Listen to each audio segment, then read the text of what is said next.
putting the federal employees back to work.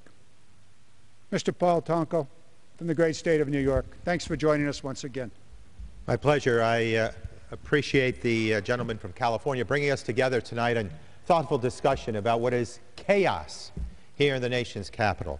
So, Representative Garamendi, thank you for bringing us together with our representatives from New Jersey and from Connecticut and from Pennsylvania and others who will probably join us that will speak to the unnecessary pain that has trickled into the lives of far too many working families across this country and impacting so many small businesses from coast to coast with the ill effects of a government shutdown, a Republican government shutdown, simply because, as you've just heard the gentleman from California indicate, we need to vote on a CR, a continuing resolution, a bill that allows for the budget to continue into a date certain, as mentioned in that bill, most likely 2 months, 8 weeks as an extender into perhaps mid-December.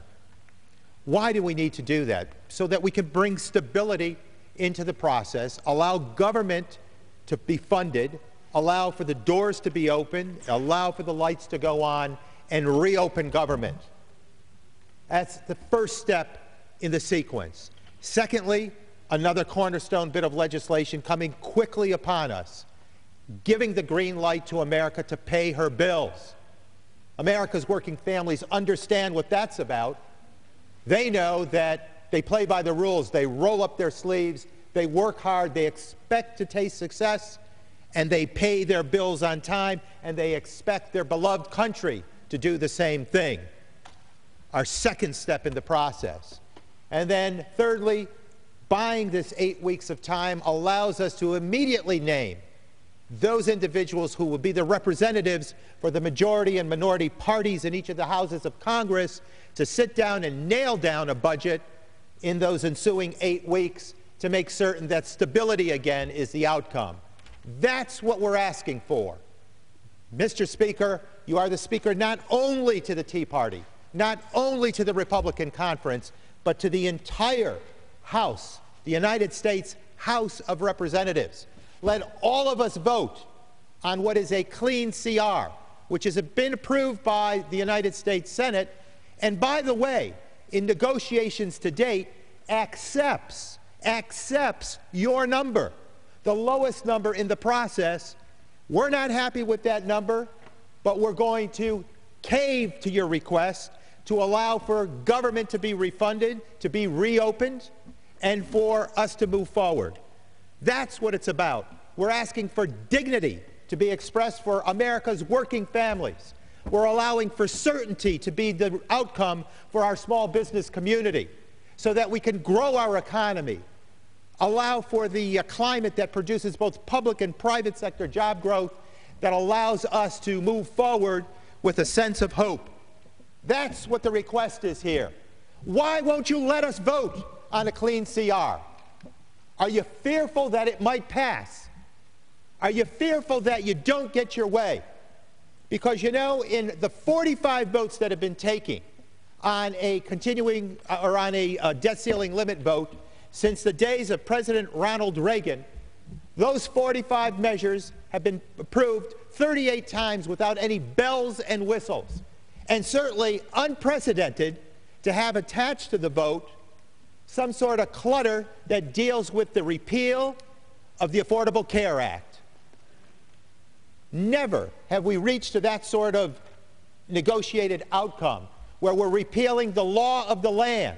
In this case, the law of the land that is 3 years old, was approved by a majority in the House of Representatives, was approved by a supermajority in the United States Senate, was tested at your concern, because of your concern, before the highest court of the land, and the Supreme Court gave it thumbs up in meeting the constitutionality test.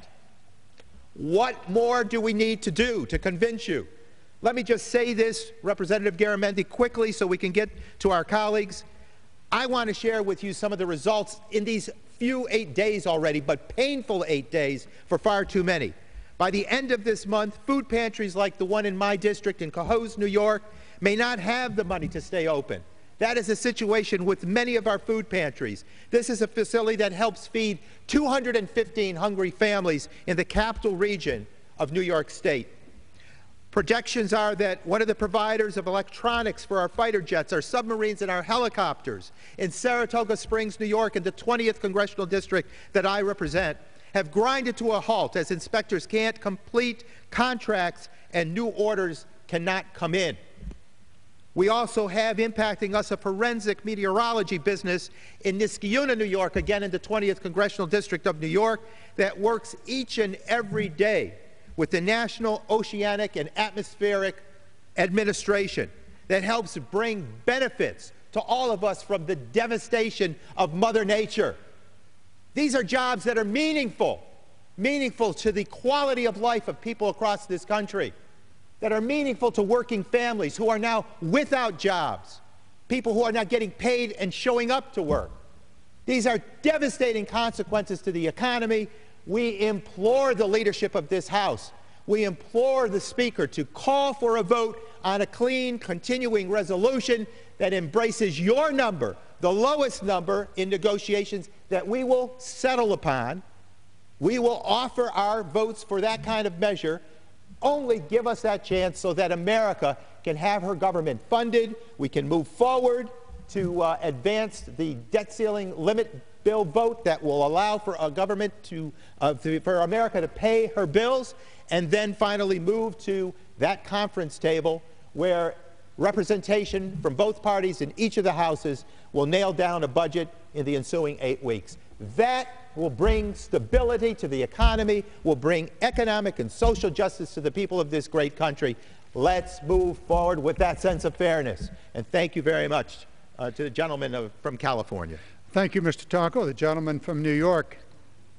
I'd like now to bring to the microphone our friend from the great state of Connecticut, John Larson. Mr. Larson.